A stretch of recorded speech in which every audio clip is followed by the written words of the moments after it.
Good afternoon and welcome to our webinar, Keeping Up with Ontario Legislation, Digital Solutions to Support Your Municipality. My name is Nick Ruder. I'm a research advisor with AMO and LAS. As you're all no doubt aware, the upcoming deadline for accessible website compliance is fast approaching. Beginning January 1st, 2021, all public websites and web content posted after January 1st, 2012 must meet WCAG 2.0 level AA other than criteria 1.24 on live captions and 1.25 on pre-recorded audio descriptions. Now, AMO understands that it can be difficult finding the right vendor to help you build an accessible website, so that's why we've partnered with eSolutionsGroup back in the fall of 2019 to help support member compliance to meet or exceed AODA and WCAG 2.0 requirements. AMO was able to negotiate preferred member pricing for accessible website development with eSolutionsGroup, and you'll hear more about that offering shortly. I'll also note that AMO has received resolutions about accessible website compliance, and we've been encouraging our members to reach out to the Ministry of Seniors and Accessibility directly if you have any questions or concerns about non-compliance, and we'll put up the website that you can reach out to shortly after the webinar begins. I'm sure everyone is aware that the Government of Ontario is also issuing workplace screening requirements for businesses and organizations to help curb the spread of COVID-19. eSolutionsGroup and GHD have developed several contact tracing solutions, including appointment scheduling platforms to more advanced ones like wastewater testing that your municipality may want to consider, and you'll be hearing about those today as well. So we have 4 speakers joining us from eSolutionsGroup and GHD today. Karen Mayfield is the president of eSolutionsGroup. She has over 30 years of experience in project management, networking, and business development. She is responsible for eSolutions executive operations and project management of priority projects. Kurt Roman is the director of sales and marketing at GHD. He is an experienced facilitator and innovator on a mission to help organizations reinvent their business processes to build resilience, efficiency, and fiscal responsibility through digital solutions. Michelle Teichman is market leader for services at GHD, and in this role, Michelle drafts and implements plans for accessibility, communications, web, and content strategy. And last, but certainly not least, Ryan Apps is the director of disruptive innovation at GHD. Ryan is an accomplished senior business leader and creative entrepreneur with proven success in driving revenue, building teams, launching new products, and enhancing brand portfolios of Fortune 500 companies across sectors. In terms of process for today's webinar, Karen and Michelle will be speaking to AODA and available services from eSolutions, and Kurt and Ryan will be presenting on the contact tracing and advanced COVID-19 solutions, and then we'll wrap things up with some Q&A at the end. So with that, I'll hand it over to Ryan to get things started. Ryan, over to you. Okay, thank you very much, Nick. I just wanted to give everyone an overview around where GHD sits in relation to eSolutionsGroup. So eSolutionsGroup is actually part of a larger organization called GHD. Many of you obviously know Karen and the great team at eSolutions. With GHD, we're a 12,000 person engineering consultancy, 12,000 person organization across the world. With the digital group that the team on the phone sits in, myself, Michelle, Karen, Kurt, we sit in the digital practice, and the digital practice has 4 different specific sections. Digital intelligence, which is all around understanding the data and understanding the insights that can be gathered from the data, from the digital intelligence within an organization or within a municipality. So really understand data analytics, predictive modeling, and GIS, so geospatial. That service group sits in there. Digital experience is more around understanding the infrastructure and the performance of an infrastructure inside a municipality and or an organization. Really understanding how you leverage LiDAR, advanced automation, SCADA. This team really works a lot in the water sector for municipalities. And then also digital labs, which I'm a part of. Digital labs is really around, thinking about new ideas and new innovations, working with clients together to think about how we build resiliency for the future. And then obviously the DCE business, which is digital citizen experience, which is where eSolutions sits inside of the organization. And it's really around building a larger understanding around the future of municipalities, and understanding how the citizen experiences should be primary and focused for thinking about new digital products and new digital solutions for the future. I'll turn it over to the rest of the team to sort of walk through. Awesome. Happy Thursday, everybody. On the phone, I probably know at least 50 to 60 to 70% of everybody. And one of the things that I wanted to reiterate, truly, what our group wants to do is transform for good. Citizens are who municipalities are going after to ensure that they know the information required to do taxes, pay for utilities, request to be a delegate at council. Really what we want to do is make these services as easy as possible and as accessible as possible. So as Nick said, we came up with a partnership with AMO to really support the association membership. So what we decided to do is we thought it was way better to give you online services and allow the public to access those services, pay for things online while giving you an accessible website. So we produced several templates that are municipalities in this AMO deal that would select from. And basically, I have no problem going through those templates if you want to follow up. But basically, after we select that template, we know that your branding is incredibly important. So we ensure that the branding of the municipality is done, the site map is done. And in the site map, we want to ensure that people get to the information not department oriented. It really has to be service oriented because people don't know the committee of adjustment may be in the planning department. So after the site map is complete, we actually train our municipalities on writing for the web. People do not read websites, they scan them. So inverted pyramid, most important information on top, 250 to 300 words. We also train in accessibility at that time. And we also train in search engine optimization. We take back a page of content per person to ensure they're on the right track. We then train on our content management system and we have a full go live process. But one of the things that is truly incredible at what we're providing to municipalities is our form builder.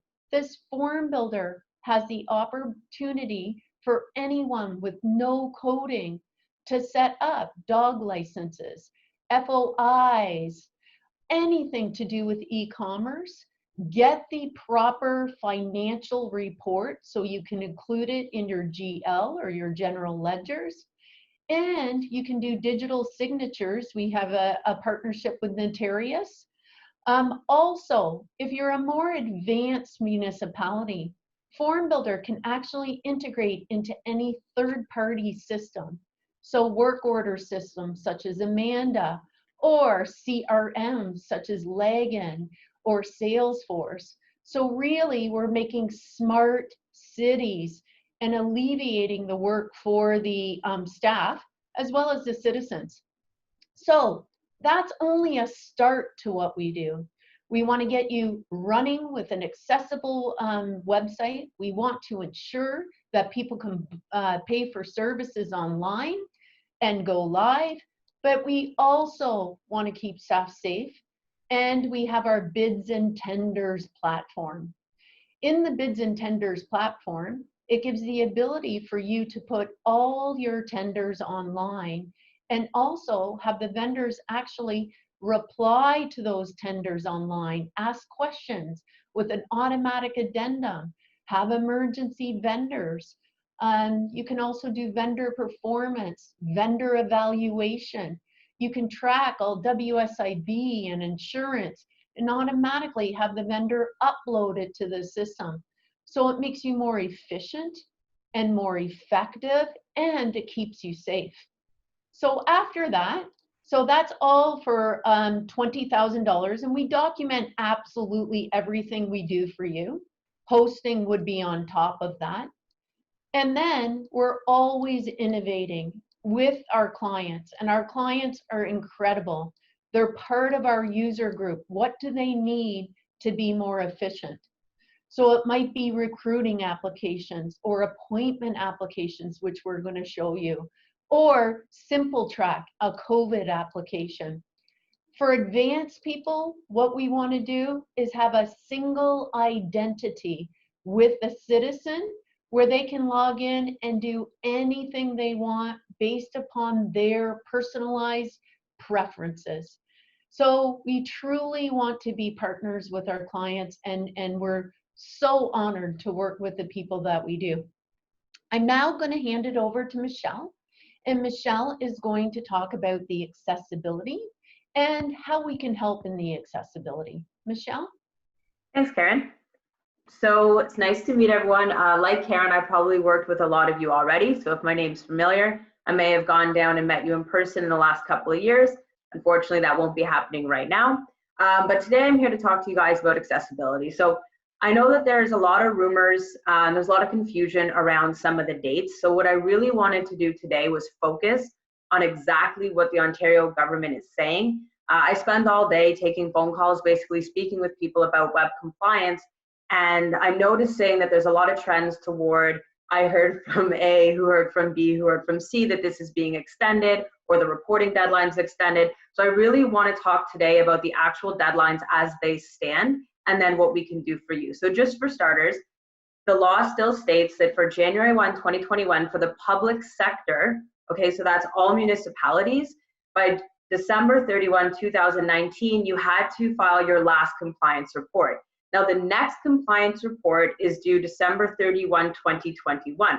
In the next slide, I'm going to talk about how the compliance reporting deadline was extended, but that is not for public sector. That is only for private sector and not-for-profit. So as a municipality, you still have the compliance and reporting deadlines that are listed right here. So by January 1, 2021, all websites and web content still needs to be made accessible, but you don't have to file your report until December 31, 2021. That has not changed, but that also does not change the fact that the website needs to be compliant about a month from now. To actually read again from the Ontario.ca website, so all public websites and web content posted after January 1, 2012 must meet WCAG 2.0 guidelines other than 1.24 and 2.5 as previously discussed, which are the live captions and the pre-recorded audio. Now that's important because we are also hearing a lot of rumors that if your website or the content is older than 2012, you don't need to be compliant, which means that for accessible documents such as PDFs, a lot of people think that if the document is older than 2012, it can still be posted on the website without being compliant.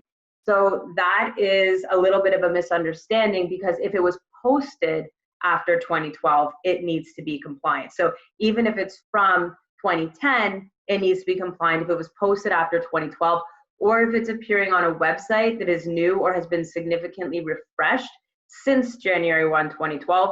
And the refreshing basically means if you've updated the appearance, the functionality, the navigation, or the content. So I would wager that 90% of websites that we're talking about, of people on the line today, if not 100%, are going to fall into this category of post-2012 and needing to be fully compliant by January 1, 2021. Sorry, one thing I'm going to notice is I put the source here for all of these screenshots that I'm putting down. Now, the source I have written out as a full URL. When we send this out later as a follow-up, we will make these accessible links. The reason I have it listed here as such is so that you can see every source I take is from the Ontario government. I would say be wary of when you put a search in online, the first 3-4 things that pop up are going to be ads for other companies who are selling accessibility services. Be careful when taking advice from a company versus the actual government. So all of my sources are from the government. Here's the confusion of the compliance report. So as you can see, the deadline here highlighted in yellow, extended to June 30th, 2021, is only for businesses and nonprofits with 20 or more people. So you have to follow the same compliance report as a public sector for the end of December. Okay, then there's one more rumor floating around that the deadline is being extended. So the extension rumor is to March 1st. This has not been substantiated. So let's keep in mind that this very likely will not be extended, unfortunately. And even if it were to be extended, we're only talking about an additional 60 days. So plans to get accessible by January 1 might be pushed to March 1st. As I said, we haven't received the go-ahead on that at all. It's still looking like January 1st. And even if it were to be extended, you're getting a little breathing room of 60 days. So any plans to get accessible should still be put in motion. Your best bet is to start with a plan now to get compliant in a reasonable time period. Now, we understand that looking at, it's the end of November today, can you get compliant by December 31? So January 1st, you're compliant. It's not necessarily going to be a reasonable time period anymore, and it's probably not feasible for your staff. So what I would be looking at is how to create a plan that gets you compliant soon after, and to have that plan in place. So just in case anything happens in January or February, if there's a complaint made against your website, we're hoping that this will allow people not to have any fines put forward on them because they have their plan, they can show it to the government, and it shows that good faith, goodwill intention to be compliant soon within the deadline. I just want to talk briefly as well about the fines. Now, this is not to scare anybody. This is only because we get a lot of questions about this. So again, I'm posting right from the legislation this time. Okay, this is taken from the AODA, found on the Ontario.ca website. So it is a daily penalty to a maximum of $100,000 in the case of a corporation, $50,000 in the case of an individual or unincorporated organization. Now, this has been interpreted as you could actually face up to $150,000 per day because it's and not or. Now, this is pretty steep. And also, when you look at the price of getting a new website and accessibility services versus this fine, it's going to be less for the website, right, in most cases. However, we don't expect the government to start handing these out left, right, and center, January 1st at 9:01 a.m. What we do think is when complaints are made, people will be approached, organizations will be approached, and they'll be asked to give a compliancy report and a plan of when they will be compliant. We are hoping these fines don't start getting handed out, but for those who have been wondering, this is taken directly from the law. Okay, so how can we help? As Karen said, we have this great solution with AMO where we can offer you these wonderful websites at a wonderful price. So that's something if you're looking for an entire new refresh, it's a great idea. You'll get a beautiful website with really great tools, and the whole thing, is accessible other than the writing that, of course, you'll do yourself. But as Karen said, we will train you on that. We'll train you how to write for the web, for accessibility first in mind. And also the great thing, those who have already done some research and started working in accessibility, you already know that an accessible website is the most user-friendly website. So you're not working against yourself. When you start streamlining toward accessibility, everything kind of gets easier in that process for your staff on one side of the screen, and then for all your users on the other side of the screen. So it truly is a win-win. We can also do accessible document training for your staff. So beyond writing for the web, you might want to know how to make your documents accessible in-house. So that's your PDFs, your agendas, your minutes, your brochures, your presentations, anything you're posting online. We can train your staff into how to make those accessible. And we can also do that remediation for you as well. So if you have large documents, you have a deadline, you don't have the staff, the man hours in-house, the manpower, you can always send the documents to us. We can give you a quote on that. We can also do the content writing and editing for you if you wanted. And we can help you with an accessibility action plan. So that's what I kind of mentioned already, is having that plan in place. We can help you put this together, which we truly do think will go a long way with the government.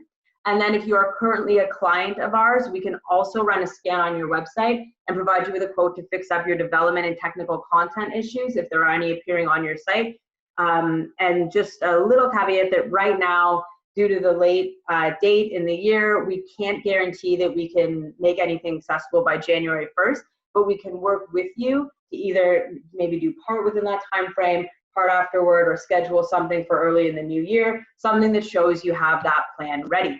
Okay, I've talked enough. So if you want more information, any details on the services, please, you can reach out directly to me. I'm happy to talk to you about project timelines, accessibility plans, and estimates. So one of the things that we think is so important, like Michelle said, there's a lot of PDFs on client websites. A lot of them have to do with forms. One of the things that you can do is make accessible, responsive forms with Form Builder. So that's another win-win, and you have the data all in the back end. I'm just going to show you other things we're doing with clients to make it more efficient and effective for the citizen as well as staff. One of them happens to be the marriage license. You can do your marriage license online.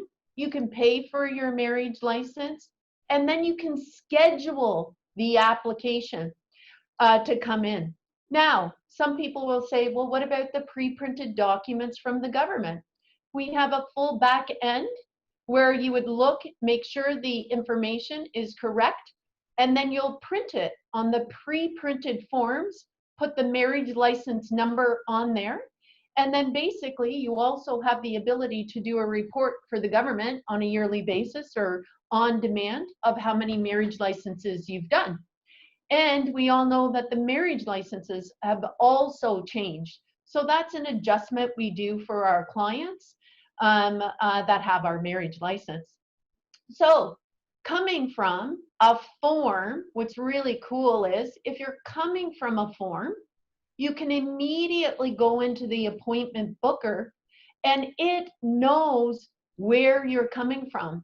So if it was marriage license, it already knows I'm the marriage license. If it was a building permit, if it was a committee of adjustment, if it was an FOI request, it already knows, it pulls over that information. So this one happens to be a marriage license, and each service would have its own calendar. The reason we do that is because each service might have a different duration.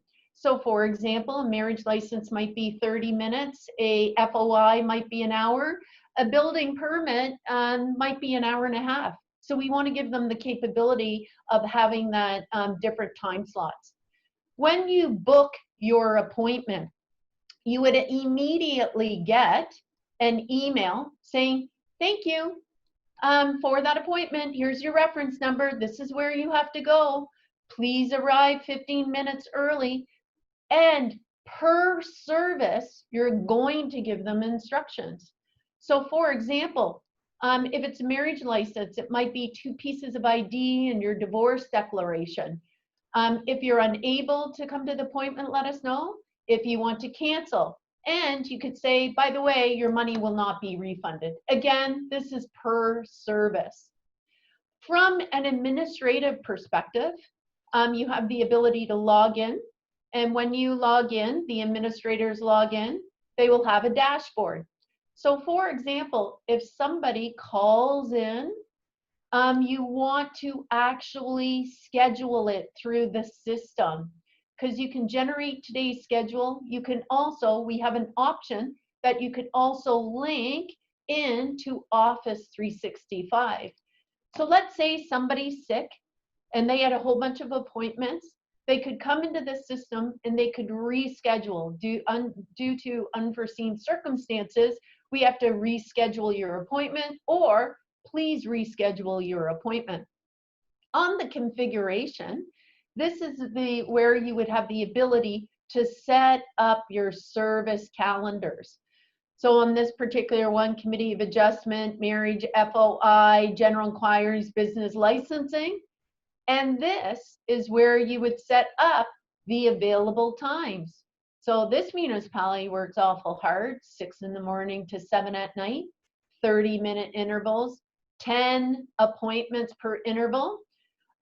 If you only had 2 people, it would be 2 people internally taking on that appointment. It would be 2 appointments per interval. You can select the days that you want. You can select the block times. You can add in statutory holidays, and we have been told that people may, to get the economy going, for building licenses and things like that, they may be opening on Saturday. So if you have to do a special date, you certainly can do that special date. You can actually do all of your emails as well. In the emails, remember when it was a marriage license, I said 2 pieces of ID, your divorce declaration, etc. If it was a building license, you might say, I need your site plan, etc. And then what happens 24 hours in advance, they will get an automated email saying, please remember you're coming into the municipality. Now, we connect our tools if the tools need to be connected. So what I mean by that, I'm going to hand it over to Kurt, and he's going to talk to you about the contact tracing. So it's really important to ensure that your staff are safe, that the public is safe, is that we track when they come into a recreation facility or into an office or into a program. And Kurt, I'm going to hand it over to you now. Thank you, Karen. I will take the opportunity to introduce our Simple Track platform, which we created in partnership with our municipal clients to meet sort of the provincial requirements for COVID-19 screening and contact tracing across all their numerous facilities, whether it be a dozen sites or 100 sites with sub-programs and sub-locations within those buildings, right? So this provincial requirement is obviously to reduce the spread of COVID-19 screening by screening and controlling individuals into your facility so you can ensure a safe environment for your staff, visitors, contractors, and so forth. And also to provide a mechanism to work with your Joint Health and Safety Committee to work with health authorities in going through and doing your contact tracing. And also to provide sort of an automated real-time notification system to site administrators when high-risk individuals who may be exposed or carrying COVID-19. So this right now basically has three components to it: a visitor screening form, a contact database, and sort of an admin side with notification and reporting tools. So I'm going to start off with this sort of visitor screening form that you see on the screen here. There are several ways to get to this. First of all, it's all web-based, so there's no downloading apps on the phones, which is especially important when you have visitors coming to your city or town halls or libraries and so forth, right? So employees can receive a daily email reminder with a link so they can come to this particular URL or even just bookmark it on their home screen or mobile browser, right? Visitors can come and sort of hold up their camera to a QR code that we give you. So if they walk up to your city hall, they take their camera from the cell phone and point at the QR code and it would open up the page, right? And then many municipalities are having a tablet sort of located at buildings, whether it be libraries or city halls that have a bottle of sanitizer with the tablet and just load it there so that they can screen individuals who don't have a mobile device or a home computer coming into the building. So generally what we have here is a page that we create for you. It's branded for you with your health and safety policy. We can have different looks from something, like even graphical, like, Halton Hills did, or just plain text in this case. The individuals coming at this point in time can identify if they're a staff, a visitor, or a contractor, because you're responsible for all of them coming into your facilities. So in this case, I'm going to pick staff. So I'm going to acknowledge this health and safety policy. So you have that on record that I've read and acknowledged the policy for what we're doing to social distance within your facility. And then we get to sort of the typical screening form, all right? So this form is the same form that the World Health or the questions the World Health Organization sort of recommended to, the Canadian federal government's recommending it, CDC in the US are providing it. And again, this, the large portion, let's say 80% of people filling out this form are likely doing it on their mobile device, either when they're leaving the house in the morning, if they're staff coming up to the building, or even standing at your building at the QR code. And it makes it very easy to fill out because you pre-populate your name and so forth. So I'm going to go through and just type in my name, phone number, my email address. And again, this takes a matter of a second or two if you're doing it from your mobile device. I'm going to indicate I'm not working from home. If you are working from home, it'll remove the questions because you don't need to be screened. Now, in this case, it's the standard 5 questions. Are you exhibiting symptoms, which are indicated here? Have you been diagnosed with COVID? Have you been tested for COVID-19 and are awaiting results? Have you been exposed to anyone with COVID, or are you traveling outside, or have you traveled outside? So I'm going to indicate no for each of these instances. And now basically this form has 2 outcomes. And before I get there, I am certifying that I am telling the truth. So this is sort of that legal checkmark number 2. They've read and acknowledged my policy, and they've indicated that they're telling the truth, and it's the best we can get for indicating their health conditions. So I'm going to submit this, and again, I'm going to end up on 1 of 2 pages. The first page is essentially, I'm going to leave the little mobile version here and I'll expand it for those that it shows up small on their screen. Oh, I didn't fill out a form. So you have two things. If you fail your test, let's call it, or you present a high risk opportunity or for having COVID, it'll send a notification to the site administrator for the location that you select here. And if you're not, it'll allow you into the building. And I'll show that to you in a second. The point I want to make here as well is, if you take, say you have 100 municipal buildings, even within certain buildings, whether it be a city hall or arena or so forth, you can have subcategories within those. So you can track things like the number of people that have come in throughout the day to those particular programs or those different areas, which also helps with your sort of business resiliency. If you have areas quadrant off, like our facility initially, several months ago, we broke it up into sort of 2 levels and multiple quadrants so that if someone was exposed, we wouldn't send everyone home in the building to isolate just that quadrant and so forth, right? So in this case, I'm going to say I'm coming into the engineering area or maybe the permitting area. And I'm going to indicate that I'm essentially not at risk by answering no to all these questions. You can adjust these questions. Now, again, the screen here, it can be formatted to what you prefer with text and images accordingly. If you're on a mobile device, the reason we're showing this big check mark is there's likely an attendant or some sort of customer service person, at your maybe your libraries or your athletic facility or your town hall, which can then sort of continue with this active screening, and they either see this green check mark or maybe a red X and the timestamp indicating they're either allowed into your building or not. All right. And so again, this can be customized to meet your requirements at that point in time. So next, and again, if this is sort of a red X, that would send a notification out to the site administrator for that particular location. They would come down and initiate sort of whatever cleaning procedures or, work from home accommodations required at that point in time. All right. The next thing I'll do is I'll go over to our administration side. So now there's sort of 2 sections to this. There's a contact tracing aspect, which in this case, now I've made up a lot of names here. These are not real people. They're not real contact information. So I'm not too worried about showing it. So I'm just going to search for myself. And this will search where I've been over, I'm just taking the last 2 days because I've actually just started populating this data on this instance a couple days ago. And it's going to find all the people I came in contact with during those essentially a couple days that I've indicated here. Now, I've actually been in multiple locations across multiple days. And so it's going into the database, identifying people that were potentially at risk of being exposed to myself. At this point in time, this list would go to your health authorities. And again, you can have people, work from home, isolate, get tested, and take those sort of precautions in sort of your normal policies and procedures with your health authorities. The other thing we can do is if I'm sorry, my screen sharing thing is hiding the window. If I went back to the sort of dashboard side, I can go through and just find a full list of individuals, which I can also export, which is, looks a lot like this. I've already downloaded it. This is exportable. So even in the case, let's say a fire at your muster point, you can actually download this from your mobile device to get a full list of people that are inside each particular building and sort accordingly. And things I want to note here, your company name, phone number, email, this would be information that are used for contact tracing.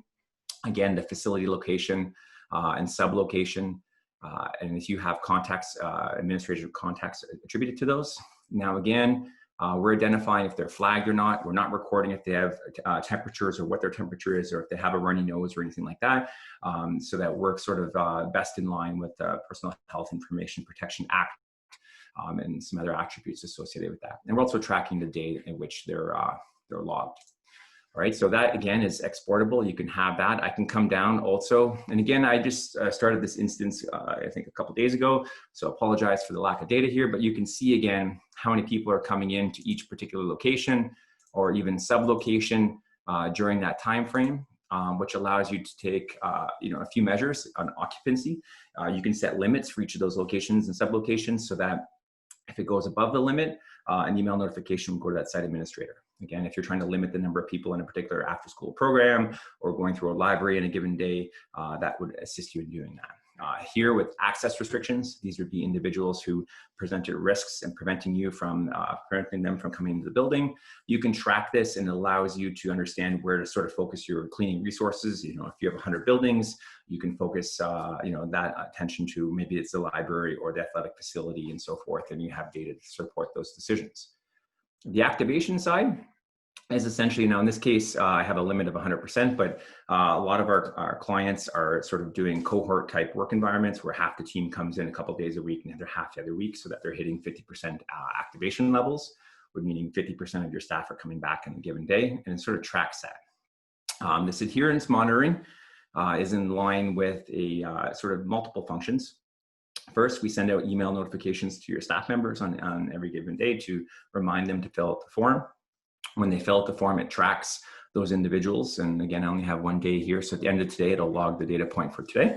And it could be 9 in the morning, it could be midnight, whatever the case may be. Anyone who hasn't filled out the form, that notification would go to the administrator, kind of indicating, hey, John Smith, Jane Doe, and Lucy haven't completed their forms, right? And that way they can go back and sort of enforce sort of the corrective behaviors to ensure that you're following your policies and procedures. And that's sort of that last third sort of check mark. So with this, all the data is stored in Microsoft Azure. It's encrypted at rest and transport, and we're ISO 27001 certified.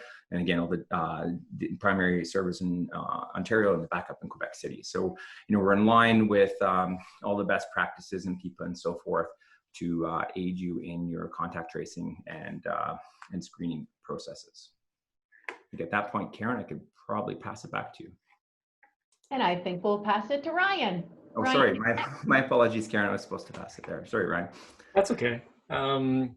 Thanks, Kurt, and thanks for the segue, Karen.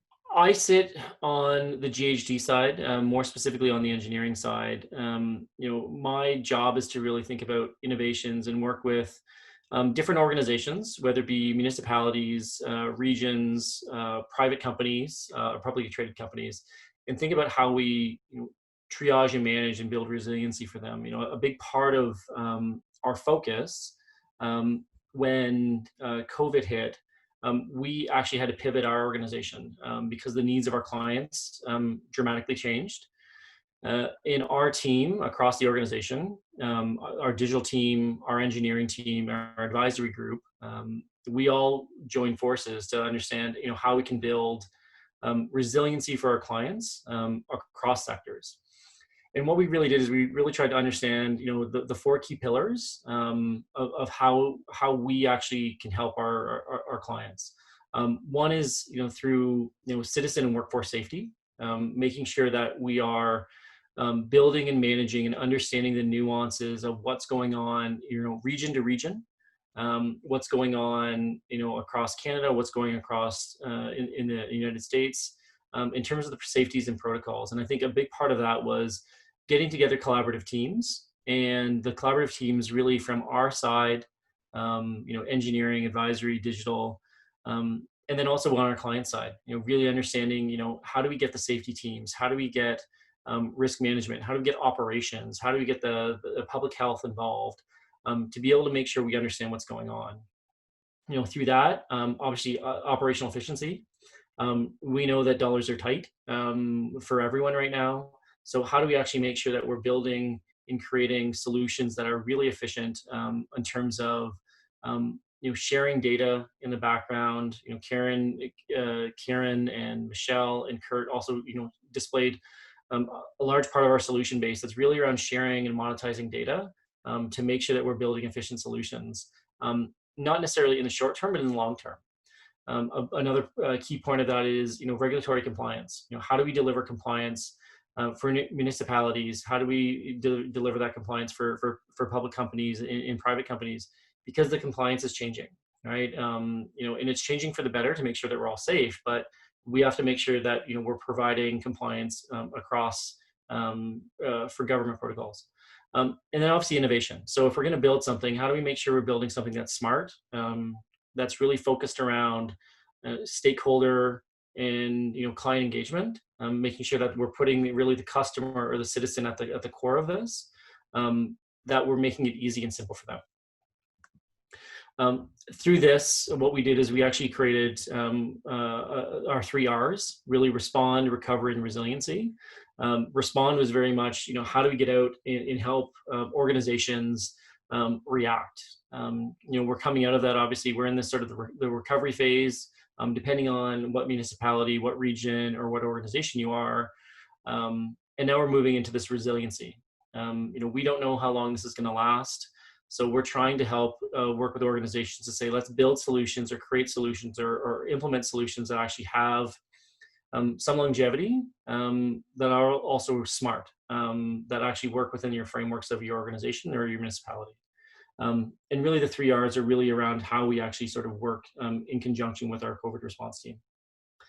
I'm not going to go into this. This is a sort of large chart, but it's really around sort of building a framework, and building this framework that is, sensitive and aware for communities, and really understanding, what are those defined guidelines? How do we actually make sure that your citizens are safe, your staff are safe, making sure that we understand what those protocols are. Facility plans, right? If we think about what's going on within, the municipalities or the regions that we have, you've got multiple facilities. You've got to be able to manage those facilities. So how do we build solutions that actually give you a holistic view, versus, diving in deep in one or two, give you a holistic view of what's going on inside your facilities. Implement and monitor, and then really review and improve. Thinking about a continuous improvement model, how are we understanding and taking that feedback in a continuous loop to say, these solutions that we have are great, but what about these 2 or 3 things that we need to do? And I think, I would say building on the great relationship that the eSolutions team has with, their municipal clients, a lot of the solutions that they're working with and sort of adapting and creating are really around this continuous improvement model, working in collaboration with organizations and municipalities. And we have that framework throughout our entire organization. So how do we work together to help each other? When COVID did sort of first come onto the scene, we really pivoted and worked with quite a few organizations, definitely on the private sector side. And we've got some really great references. We helped, Toyota in Ontario and the Ontario plants, we helped 8,000 people get back to work safely. That's a feather in our cap. Frank Voss, the president of Toyota, has come out and said that, we have been an integral part of helping get the assembly line back up and running. That's kudos to our entire team who did that. From Trent with Pillars, we knew that industrial manufacturing was a big part of it. Like, everyone has to eat, right? Everyone has to be able to keep going, and those essential services is really where we focus. Why I talk about that is, the innovation was really driven by that. And then we've now taken that innovation and really helped sort of adapt that to municipal services to be able to help our municipalities and our regions really get back up to running, by leveraging the really great, insights on the private sector side.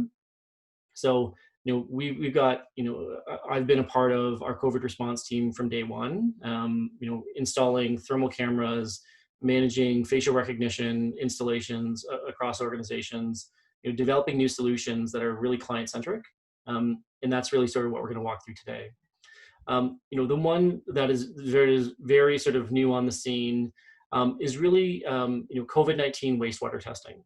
And this is really around delivering really an innovative solution, and really understanding and getting proactive, right? Getting proactive to understand when an outbreak, is about to happen. And, using the ability to, in our great teams on the environmental side, in our field data collection teams, going out and actually doing the wastewater testing, going out and getting these samples, and actually working with our lab partners to understand how we can actually go and test the wastewater, understand when an outbreak, proactive awareness around when an outbreak of COVID-19 can happen.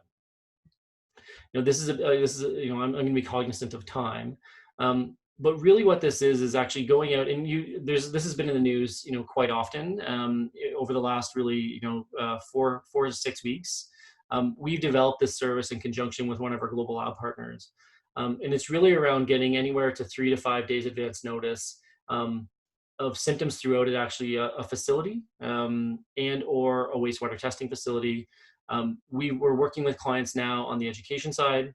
We're working with clients now on the retirement and long-term care facilities. We're working with clients on the private sector side, and in really sort of advanced dialogues with quite a few of our clients on the municipal water sectors. And it's really around actually getting involved and actually understanding how you can actually use this sort of detect, non-detect around when you actually have an outbreak to get anywhere between 3 to 5 days advance notice. So the other side of that is depending on who you talk to and what the awareness is. People are saying you can actually get anywhere between 7 days advance notice of an outbreak in terms of understanding the viral load. Really, what this looks like is how you actually, we'll call it laser focus on a few of these here. Really education. So when you actually look at your waste lines coming out of your facilities, we can actually have our engineering team, because we've got a full service organization. Our engineering teams on the horizontal infrastructure side can come in and actually say, where are the best places to test? Let's work with an organization, let's work with a municipality to understand where the best places to test are, whether that be outside on a water main, whether that be outside within a facility. That could be an arena, that could be a city hall, that could be schools in your school system, all the way to then actually going and actually testing in the wastewater treatment facilities. So you can isolate communities, you can isolate education, you can isolate different buildings in different facilities. So what that does is that actually gives us the ability to say what's going on inside your ecosystem of your community. And then from there, this is a bit of an eye chart, but really what this looks like is saying here's the flow of data, and the ability for us to be able to take that data and align that data, very similar to what Kurt talked about and in Karen, around monetizing that data to give you a better snapshot of what's going on inside of your municipality or your facilities. So we're here on the left-hand side, we're looking at an education facility. We're actually going out and taking those samples. We're using our mobile data collection team to actually collect data in real time, so that we're actually moving it faster through the data ecosystem. We're taking at the top, you'll look at thermal and facial recognition. You're looking at your EMS integration, your contact tracing facility data, and correlating all of that data into a dashboard. Because what we actually looked at and said, there's a lot of solutions out there, and our job is to really think about the end user, and how do we make their life easier when you've got anywhere between 30 to 100 facilities. How do you start to manage those facilities across your region? So that's actually when we created a dashboard. The dashboard is an Esri-based dashboard, so it's got geospatial interconnections, and then in the background we actually have the data flowing in. So the data comes in through an API into the platform, and then we're actually looking at correlating that data based on region, based on heat signatures, and actually understanding a bit of a snapshot around where what's going on inside your region, so that anyone within your organization, or maybe a very specific group of people, can really start to understand what's going on. So you've got a global snapshot. So you're not actually having to manage lab reports. We'll actually build this dashboard for you that actually manages the lab reports and gets that back to you in a real-time basis. That is COVID wastewater. The next solution is really around how do we actually understand facility, citizen, workforce around physical social distancing? This takes the solution that the team on Simple Track and takes this 1 or 2 steps further. So it actually builds on top of services that we already have.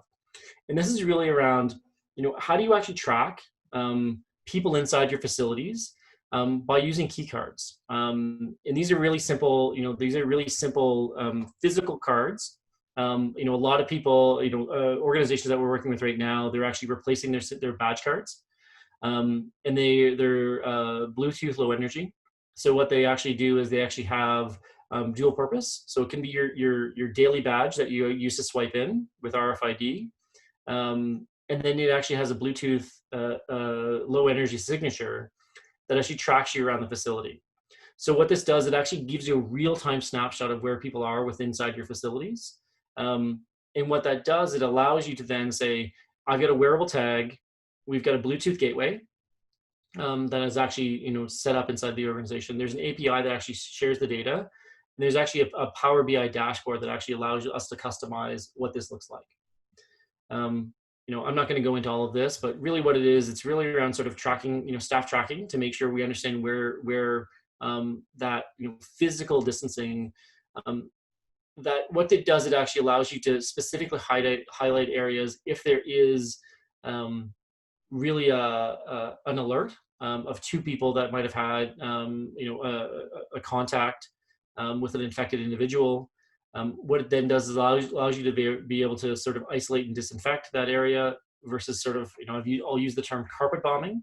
Some of our clients on the industrial side sort of use that term of sort of carpet bombing, shutting down a facility, carpet bombing the entire facility with disinfectant, and then bringing the entire workforce back in.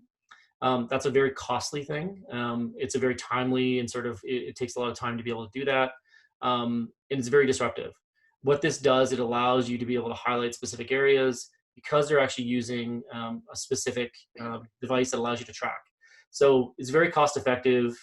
It's anywhere between $50 to $70 per employee, and then yearly costs are advanced from there. So it depends on sort of how you look at the rollout of these type of implementations. We do have a case study. I'm not going to go into it very, very sort of deeply, but one of our Fortune 500, Fortune 250 clients actually use this to be able to track and monitor their workforce inside one of their facilities. It was really around them looking at what the ability, because they're considered an essential service. And they wanted to get much more deep in terms of, how do they keep the facility up and running, minimize the downtime, but maximize the safety of their workforce. And really what it looked like was, we went in and actually, built their custom dashboard. We actually built a LiDAR scan of their actual facility. And you build a dashboard that you can actually track how many people are in the facility, where the clusters are happening. And then you can actually work on saying, okay, how do you actually remodel and repurpose and sort of move how people are, where their egress are, where their emergency staff are, where their lunch facilities are, and sort of take that data and use that data as a snapshot to be able to better prepare and manage your organization or your facilities to be smarter as you move forward within COVID or any other issues that might arise in the future. This is my last slide. I'm not going to go into it sort of in much, but really what it comes back to is we all have to adapt.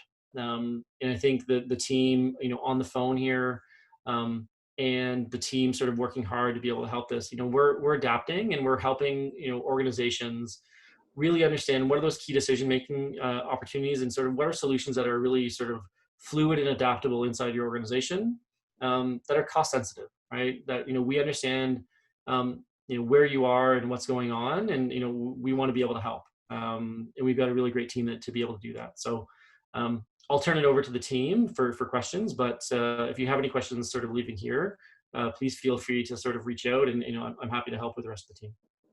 Thanks, Ryan. So yeah, we do have several questions. We have some time here for Q&A. I guess the first question to you, Karen, I guess this is regarding the accessible websites. Is there a train the trainer opportunity? The answer is absolutely yes. We not only do train the trainer, but we've had several municipalities actually go together in doing training to be more cost effective. But the answer is absolutely yes, Nick. Great. Thank you. And some questions here for Michelle. Can you please clarify what accessible means as it relates to websites? Yeah, so absolutely. When we're talking about websites and what falls under the AODA, so the Accessibility for Ontarians with Disabilities Act, we are talking about websites that meet the guidelines of WCAG, which is the Web Content Accessibility Guidelines, level 2.0, release 2.0. So they come out with a new sort of set of guidelines every few years. The most recent one was actually 2.1. It came out in 2018. But the government is not requiring that websites meet these guidelines at this time. So what we're looking at is WCAG 2.0 and level AA. There are 3 levels of accessibility. There's A, which is, for lack of a better term, the lowest. Then there's AA, which is sort of the middle, and AAA is your highest accessibility standards. Now, the way that these work, these guidelines are always backwards compatible. So if you decided to make your website to 2.0 AAA, you would also fulfill all of the requirements of AA. If you wanted to go to 2.1, you would fulfill all the requirements of 2.0. So it makes it a bit easier to follow. Now, the WCAG is put out by what's called the W3C, which is the World Wide Web Consortium. Now, they release these guidelines that are basically the standard or the staple for accessibility across North America and across most of the world globally. So if you look at, for example, in the States, they have the ADA, the American Disabilities Act, that also follows WCAG 2.0. So all of the provincial guidelines that are coming into effect, most of them follow or are starting to file again WCAG 2.0. So if you go online and you look up WCAG 2.0 level AA, now there's a lot of information there, but that will tell you exactly the guidelines that you need to follow, other than those 2 exceptions that we spoke about for captioning and video when you're making a website. You know what, I'll make it easy for people, because when you have to read a document that's many, many, many, many pages long, I think it becomes really confusing. What I want to do is make it really simple. We have a HALT, and basically you need to have your headings, your alt tags, your text tags, and table summaries. Now that's really simplified, and I know it's really simplified, but you need that on your website content, and you also need it on all the documents attached to your website. So, you know, reading that will make you go to sleep, but what we'll do is make it super simple for you to understand. And where municipalities have the most challenge, it is not on your website content, because that will be easy for you. It is your documents that are attached to your website. That's where you're going to have the most difficulty. Does that make sense, Nick? Yep, that's good. And I think it kind of leads into the next question here. And again, to you, Michelle, how do you address complex documents such as discussion papers, complex maps, and legal speak, where the wording, reading level cannot change, but this information needs to be posted for transparency issues? Okay, so for discussion papers, that would depend on exactly what we're looking at. A lot of that might require OCR work, which is optical character recognition, but it's really about getting the right tags in there and making sure the document itself has a proper reading order, and that things are tagged so that it can be appropriately read and addressed by an assistive device. So that is possible. It honestly depends entirely on what we're looking at. Now, same thing with maps. If it's an interactive map on your website, there are ways to make that accessible. If we're talking about a picture or a print of a map, we're 90% going to be looking at a tag that properly describes what is being shown and an information number or email to get more information on that map. As far as legal speak and wording and reading level goes, I absolutely agree. You know, our writing for the web teaches that things should be to an accessible reading level, which is usually grade 3 to 6. When it comes to legalese and all that kind of stuff, there's 2 ways you can approach this. So one is to obviously just make the document accessible as is. The other way is you can, if you want to, you can go through and address that document and change it. But what we see most often is if you have a document like that, you can make it accessible, attach it to your website. However, on the web page that links to that document, put in plain language wording and writing as to what that document covers, especially the places you know people are going to be most interested. So that's another way that you can tackle that, is just writing sort of a easier to understand, no jargon, no legal speak version of that in your web content before you link off. Thanks. I'm conscious of time. There's 2 more questions here that I'd like to get to. This one to either, I guess, Karen or Michelle.